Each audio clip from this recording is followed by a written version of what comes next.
Welcome back to Pink Turtle Soaps. I'm doing another throwback soap today, and the fragrance that I chose is Clean Fresh Cotton. The last time that I used this fragrance, I made cupcake soap, and I sort of branched away from doing cupcake soaps. I wanted to focus more on the bar soaps, but I do know that my customers love this fragrance, and I wanted to bring it back and make a bar soap out of it. If I can find a picture of the cupcakes, I'll put it on the screen now, but I chose to do bars, and I also chose to do a completely different color scheme. Today I'm going to be using some white, a greenish color called Rainforest, and a neutral gray, which all of the colorants that I use come from Nurture Soap, and I'll leave a link in the description if you want to check any of those out. I've already added my lye into my oils just to get that very first step over with. And before we hop into the soap making, be sure to subscribe to the channel because I upload every single week. I am going to just go ahead and warn you, you may hear my newborn crying and you may hear fireworks in the background because today is the 4th of July. I'm going to just split this soap off into 3 containers because I'm using 3 different colors. Also, when I was mixing my lye into my oils, I mixed it just enough to make sure that there wasn't any separation, but that was just about it. I wanted to leave my soap as fluid as possible because I'm going to attempt a different design. I'm not sure what the technical name for this design is or if there is a name, but I do want for my colors to be nice and fluid. So the first color that I'm adding is some titanium dioxide, and that's what I use to achieve a very bright white color in my soap. It is water soluble, so I've already mixed it in with some distilled water.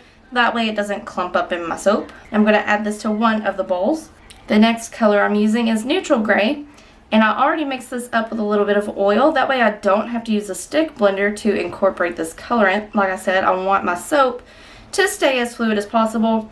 The only color that I will have to use a stick blender for is the titanium dioxide. And then the last colorant I'm using is Rainforest. Love this shade of green. I think the combination of the white and the gray along with this green are going to really complement one another. And I'm just going to add this to the last bowl. So now all I'm going to do is use my spatula to blend in the green and the gray, and then I'm going to use my stick blender for the white.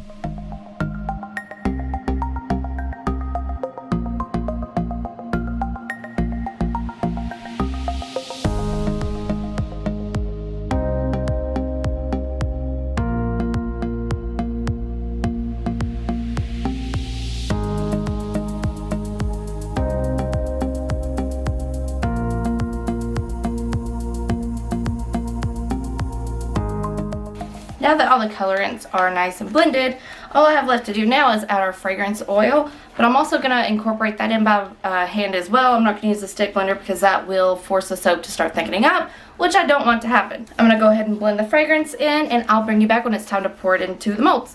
Okay, so now all I'm going to do is start by pouring the white, but I'm only going to pour just a little bit. Then I'm going to do the same with the gray. Pour a little bit.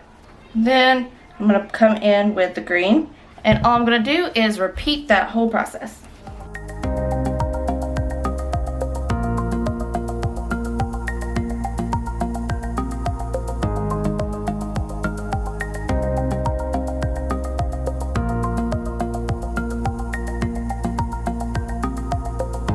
So I had to walk away for a couple of hours, but I'm back, and you may have seen that the colors are a little bit brighter than they were. That's because the soap is starting to set up now. I mean, if I were to touch it, it would still give, but it's a lot thicker than it was a couple of hours ago. But because I worked with my soap at a very fluid consistency, it's probably going to take a little bit longer to set up, so I'm going to come back in 24 hours just to check it. And if it needs a little bit more time, I'll give it more time.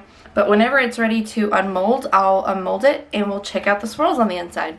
So we're back to cut up the soap. It hasn't quite been 24 hours, but this soap did set up a lot faster than I expected. The smell is nice and strong. My office smells so clean. It definitely makes me think of fresh, clean laundry. Your typical cotton fragrance, but a lot more crisp. It smells really nice. Go ahead and cut off a bar here for you. And if I'm going to be completely honest, the swirl didn't come out quite as I intended. Oh goodness. This is what it's like to live in the middle of town. There's sirens everywhere. Yesterday was the 4th of July, so we've been hearing way more sirens than we typically do. But back to the soap. This is what it looks like on the inside. It did not swirl like I thought it would. Doesn't look awful, but it's not what I was going for. So next time I make this soap, I'll definitely go with maybe a more traditional drop swirl design. The colors came out great though. And that one has a lot more of like a marbly watercolor design. And then there's this side, which has just globs of color. But it still smells really, really good. So, I mean, I would rather take a soap that smells good over one that looks good. So, go ahead and cut off another bar. That one doesn't look too terrible. I was just trying to go for something new, a different pouring technique. If you have a pouring technique that you'd like to see me try, leave me a comment below and I'll definitely sort through them and try something new. I'm always interested in learning new soaping techniques, so feel free to leave me some advice or some tips in the comment section. Let's go ahead and cut up the rest of this loaf.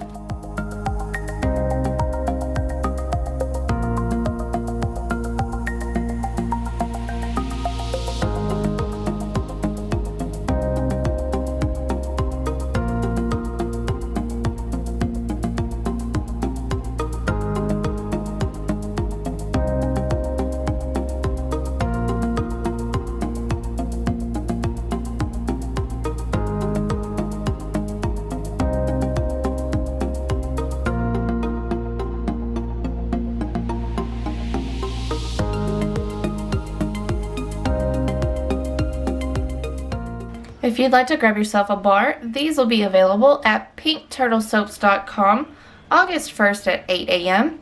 If you liked this video, be sure to give it a big thumbs up and subscribe to the channel. Thank you so much for watching, and I'll see you next week.